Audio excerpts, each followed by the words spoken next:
ஒரு டைம் இப்படி செஞ்சு பாருங்கள், திரும்ப திரும்ப இதை செய்வீங்க.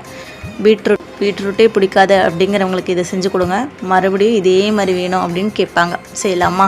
ஒரு குக்கரில் கொஞ்சமாக எண்ணெய் சேர்த்திட்டு ஒரு பெரிய வெங்காயத்தை குட்டியாக கட் பண்ணதையும் சேர்த்து நல்லா வதக்கிக்கலாம். இது கூட அரை டீஸ்பூன் இஞ்சி பூண்டு பேஸ்ட்டு சேர்த்திட்டு ஒரு தக்காளியை சேர்த்திட்டு நல்லா வதக்கிக்கலாம்.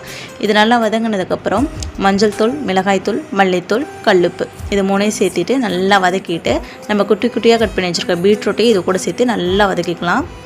ஒரு 5 நிமிஷம் நல்லா மசாலாவிலேயே வதக்கினதுக்கப்புறம் கொஞ்சமாக கொத்தமல்லி தழை, ஒரு கொத்து கருவேப்பிலை, ஒரே ஒரு டீஸ்பூன் தண்ணி சேர்த்து மிக்ஸ் பண்ணிவிட்டு குக்கர் க்ளோஸ் பண்ணி 3 விசில் நான் விட்டுக்கிறேன். என்னோடய குக்கரில் வேகமாக விசில் வந்துடும். உங்கள் குக்கரில் ஒரு விசில் விட்டாலே போதுமானதாக இருக்கும். இது ஓப்பன் பண்ணி ஒரு 5 நிமிஷம் அடுப்பில் வச்சு நல்லா பெரட்டி எடுத்தோம் அப்படின்னா டேஸ்ட்டான பீட்ரூட் ரெடி ஆயிடுச்சு. இதுக்கு என்ன பேர் வைக்கிறதுலாம் தெரியல, நீங்களே ஒரு நல்ல பேர் சொல்லிடுங்க.